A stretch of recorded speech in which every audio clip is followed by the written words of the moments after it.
130 साल पहले silent night जो कि एक ऑर्गेनाइजेशन है पहली बार दुनिया में आए और उन लोगों ने आते ही ऐसी जंग छेड़ दी जिससे कि पूरी दुनिया ही टलमलाने लगी थी। अनगिनत लोगों की मौतें रोज ही हो रही थी। जिंदगी हमेशा ही खौफ में बीत रही थी, क्या पता कब किसकी मौत आ जाए।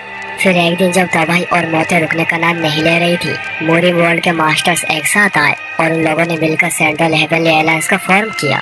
सेंट्रल हेवनली अलायंस ने डिसाइड करा कि उन्हें सेक्ट क्रिएट करना होगा जो वे साइलेंट नाइट को दूर रखेगी। इसलिए एक प्रोमिनेंट मार्शल आर्टिस्ट जिनू को चूज किया गया जो कि नॉर्दर्न हेवनली सेक्ट के पहले लीडर बने। और इसी न्यू सेक्ट को सेंट्रल हेवनली अलायंस ने हमेशा अपना सपोर्ट देने का वादा किया।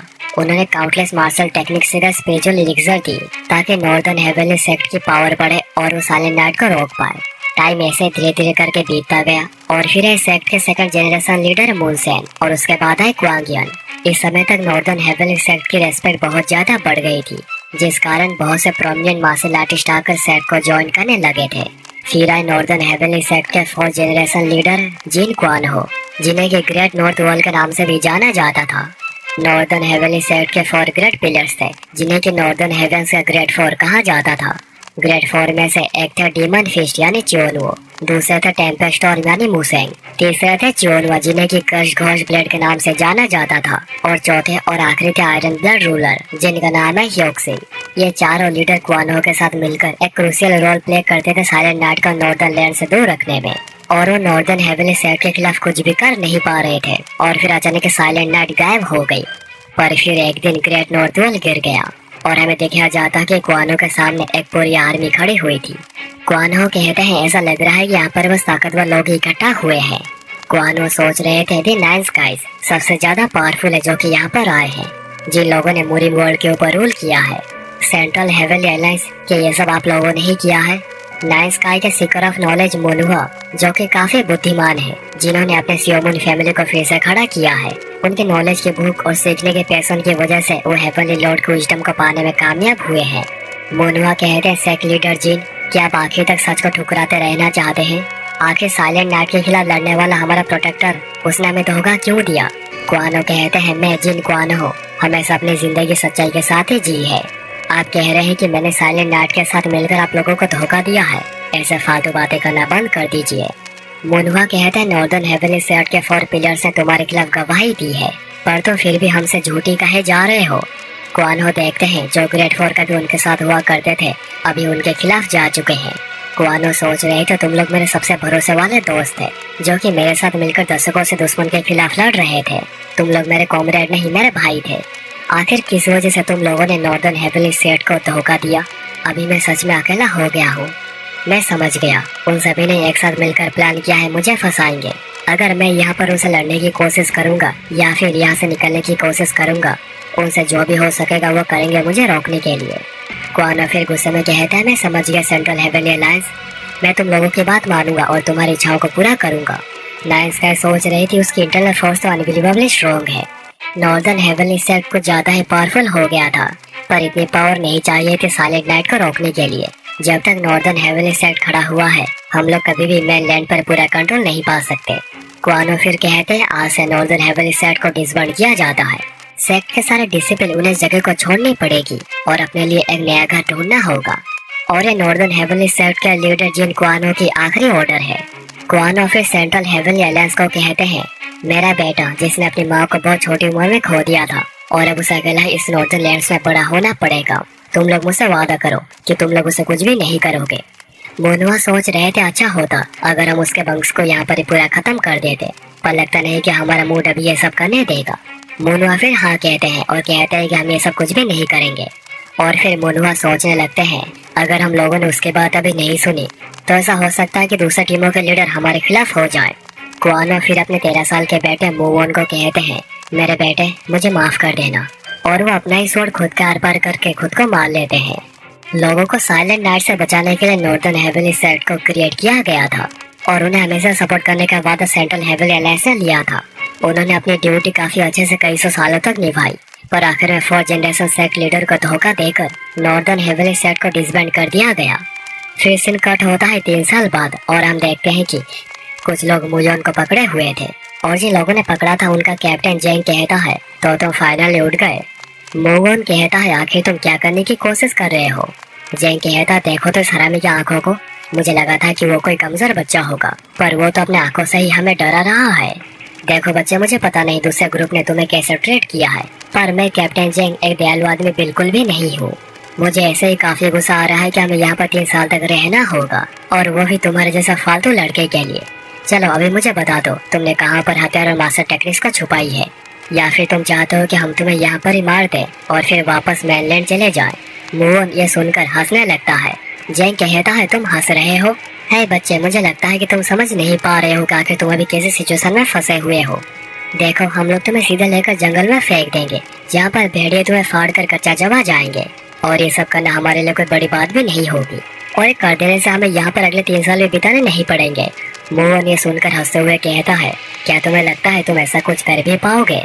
जेंग ये बात सुनकर अपने मेंबर की ओर देखता है, जो कि मोहन की उंगली पर वार करता है, और इसकी वजह से उसकी उंगली से खून निकलने लगता है।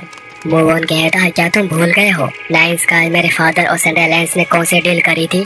तभी सीन कट होता है फ्लैशबैक में, और हमें साइलेंट नाइट के बारे में कुछ जानकारी दी जाती है। नॉर्दर्न हेवनली सेट की वजह से साइलेंट नाइट इस दुनिया से पूरी तरह से खत्म हो गई थी, और फिर लोगों को भी भरोसा हो गया था कि साइलेंट नाइट और एग्जिस्ट नहीं करती।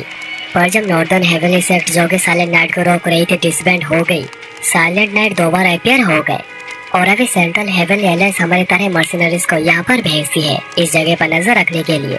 पर ये सब बस एक एक्सक्यूज है, इसका बस एक ही पर्पज है, एक इंसान के ऊपर नजर रखना, ताकि वो कभी भी नॉर्दर्न हेवनली सेट का मार्शल सीखने ना लग जाए और कभी भी बदला लेने की ना सोचे।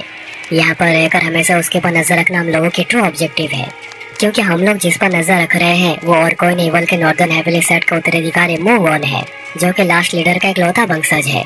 और जिस आखिरी ग्रुप ने उसके ऊपर नजर रखी थी, उन्होंने कहा कि कुआनो ने बस मूवन को पढ़ना ही सिखाया था और कुछ नहीं, तो उसके पास मार्शल आर्ट्स की कोई भी नॉलेज है नहीं। और यहाँ पर मार्शल आर्ट से रिलेटेड जो कुछ भी था उसे सेंट्रल हेवनली अलायंस और ग्रेट फॉल ले गए हैं, और उन्होंने इस जगह को बड़े ध्यान से देखा है, हर जगह पर ढूंढा है, पर उन्हें यहाँ पर और कुछ भी नहीं मिला। फिर एक दिन 1 साल बाद मुयोन होश में आता है और कहता है कि उसे कोई स्किल सीखनी है जिसकी वजह से वो कमा खा पाए और जिंदा रह सके। फ्लैशबैक में ही जब जेंग इसके बारे में सुनता है, कहता है कि इस पर बिलीव कर पाना मुश्किल है। ग्रेट नॉर्दर्न हेवनली सेट के लीडर का बेटा बस ब्लैक स्मिथिंग सीखना चाहता है, यानी स्वॉर्ड बनाने की कला सीखने की इजाजत दी गई। पर एक और बात है जिस पर बिलीव कर पाना और भी ज्यादा मुश्किल है, कि यहाँ पर कोई भी मास्टर स्क्रॉल छुपाया नहीं हुआ है। पर अगर यही सच है तो हमारे यहाँ पर 3 साल रहने की बात आती ही नहीं। जेंग का वाइस कैप्टन सियोमू जब पहली बार मुयोन को देखता है तो वो कुछ सोच रहा था, और उन्हें पहली बार देखकर मुयोन कहता है, लगता है कि यहाँ पर नए गार्ड्स आ चुके हैं, यानी चीजें यहाँ पर फिर से एनोइंग हो जाएंगी। उसके बाद मुयोन जाता है होम ऑफ 10,000 स्पिरिट यानी ग्रेट लाइब्रेरी में, और जैसा इसका नाम है, यहाँ पर 10,000 कन्फ्यूशियस और मास्टर स्क्रॉल थे। पर ग्रेट फॉर यहाँ से सब कुछ ले गई। कर्स, घोस्ट ब्लड, जोनवा ने सारे स्वॉर्ड टेक्निक्स को ले ली। जो फिश टेक्निक्स यहाँ पर थी उन्हें डीमन फिश जोनू ने ले ली। जो फूड टेक्निक्स है उन्हें टेम्पेस्ट और मूसेंग ने ले ली। और इफेंट की कल्टीवेशन के बारे में जो कुछ भी था उन्हें आयरन ब्लड रूलर ह्यूंग सिम ने ले ली। और ज्यादातर नॉर्दर्न हेवनली सेट का डिसिप्लिन ग्रेट फॉर को ही फॉलो करते हुए उनके साथ ही चले गए, और उन सभी ने अपने साथ कुछ ना कुछ लिया ताकि वो लोग मेनलैंड पर जाकर कुछ कर पाए और सरवाइव कर पाए। और मैं यहाँ पर पूरा अकेला हो गया, नहीं मुझे अकेला कर दिया गया। फिर हमें फ्लैशबैक में दिखाया जाता है जब कुआनो आखिरी सांस ले रहे थे, तब उन्होंने मूवोन को कहा था, आज से तुम ही नॉर्दर्न हेवनली सेट के लीडर हो।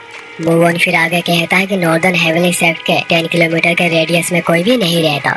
कोई ऐसा भी कह सकता है कि जैसा यहाँ पर समय रुक गया है, और अभी नॉर्दर्न हेवनली सेट जिस खस्ता हालत में है वही हाल मेरा है। मैंने कभी भी ऊपर जाने की कोशिश नहीं करी, बस अपने कमजोरियों को खत्म करने के लिए मैं ऊपर जाने की कोशिश कर रहा हूँ मेरे विल को सॉलिडिफाई फाउंडेशन देने के बाद। अगर मैंने यहाँ पर हार मान ली तो मेरे फादर ने जो भी करा, जो भी सहा है, वो सभी मिट्टी में मिल जाएगा। और फिर यही सोचते हुए मुयोन जा रहा था जब उसे पकड़ लिया गया था, और अभी प्रेजेंट में मुयोन को उंगली में चोट लगने की वजह से वो जोर जोर से चीख रहा था। सियोमून कहता है, क्या हमें ऐसा कुछ करने की जरूरत भी थी, वो मैं से छोटा सा बच्चा है। मुयोन कहता है, क्या तुम लोग वादे के बारे में भूल गए हो? मुझे लगता नहीं कि तुम लोगों को ये सब करने की परमिशन दी गई है। नॉर्दर्न हेवनली सेट के मास्टर स्क्रॉल्स और आर्टिफैक्ट्स, क्या तुम्हें लगता है सेंट्रल हेवनली अलायंस ने कुछ भी छोड़ कर गई है? उन लोगों ने जगह को पूरा ही सपाचट कर दिया है, तो मुझे यहाँ पर मार कर वापस मेनलैंड जाना चाहते हो? यही तुम्हारा इरादा है, क्यों है ना? चलो आगे बढ़ो और ट्राई करो। और जो सेंट्रल हेवनली अलायंस में ग्रेट फॉर के बहुत सारे डिसिपल हैं, उन्हें सेंट्रल हेवनली अलायंस जाना पड़ा क्योंकि उन्हें फोर्स किया गया था, और उन्हें फिर जबरदस्ती ऐसे ग्रुप्स में डाल दिया गया है उनमें से अभी भी कुछ नॉर्दर्न हेवनली सेट के लॉयल डिसिपल हैं। क्या तुम्हें लगता है तुम मुझे यहाँ पर मार दोगे और वो सब ये जानने के बाद तुम्हें ऐसे ही जाने देंगे? उन्हें इमीडिएटली पता चल जाएगा कि सुसाइड है या मर्डर, और उन्हें 2 बार भी सोचना नहीं पड़ेगा यहाँ पर आकर तुम्हें मारने से पहले। क्या तुम्हें कभी जानने का मन नहीं करता? वो यहाँ पर 3 साल तक रहे पर कुछ भी नहीं करा और चुपचाप वापस चले गए। जेंग गुस्से में कहता है आखिर तुम्हारी हिम्मत कैसे हुई मेरे से बात करने की? सियोमू आकर उसे रोकता है और कहता है कैप्टन अच्छा होगा कि हम उसे जाने दें। ऐसा लग रहा है कि बच्चा कोई सच छुपा रहा है। क्या हम लोगों ने इस जगह को अच्छे से नहीं देखा? हमें यहाँ पर कोई भी मास्टर स्क्रॉल या फिर वैल्यूबल आर्टिफैक्ट नहीं मिले। मोहन कहता है कि मुझे एक बार क्लियर कर देनी चाहिए, ये जगह मेरा घर है और तुम लोग कुछ घुसपैठिए। तो अभी से मैं आशा करता हूँ कि तुम लोग यहाँ पर एटलीस्ट गेस्ट की तरह बिहेव करोगे।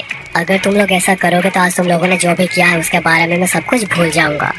जेन कहता है बच्चे आज मैं तुम्हें जाने दे रहा हूँ, पर जिस वक्त तुमने कुछ सस्पिशियस काम करना शुरू कर दिया सेंट्रल हेवनली एलायंस और ग्रेट फॉर मुझे परमिशन दे दे कि तुम्हें यहाँ पर मारने की।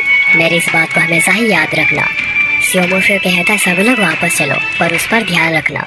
सियोमू फिर जाने से पहले मुवन को कपड़ा देकर कहता है हमें माफ करना और तुम इसका इस्तेमाल कर सकते हो अपने ब्लीडिंग को रोकने के लिए। उसके जाने के बाद मुवन कहता है कि वो नॉर्दर्न हेवनली सेट का कोई लॉयल डिसिपल था? बिल्कुल भी नहीं, वो बिल्कुल भी लॉयल नहीं था। अगर वो सच में लॉयल होते तो फिर वो कब का आकर मुझे इस नरक से निकाल कर ले जाते। मुवन फिर खुद ही को ही कहने लगता है क्या तुम्हें लगता है ऐसे लोग भी हैं जो कि सुरुइन सेक्ट के बारे में सोचते भी हैं? किसी को कोई फर्क नहीं पड़ता कि मैं यहाँ पर जीता हूँ या मरता हूँ। नहीं मैं श्योर हूँ वो मेरे मरने के इंतजार कर रहे होंगे। उसके बाद मुयन ग्रेट लाइब्रेरी के ऊपर चढ़ रहा था और ऊपर जाते हुए सोच रहा था ये सच है कि नॉर्दर्न हेवनली सेक्ट से सब कुछ ले जाया गया है, पर नॉर्दर्न हेवनली सेक्ट का दिल अभी भी जिंदा है। मुवन फिर ग्रेट लाइब्रेरी के छत पर बैठकर सोच रहा था नॉर्दर्न हेवनली सेक्ट का ग्रेटेस्ट सीक्रेट एक ऐसा सीक्रेट है जिसके बारे में ग्रेट फोर को भी नहीं पता। नॉर्दर्न हेवनली सेक्ट का अल्टीमेट मार्शल स्क्रॉल खुद नॉर्दर्न सेक्ट है। और एपिसोड यहाँ पर ही खत्म हो जाती है।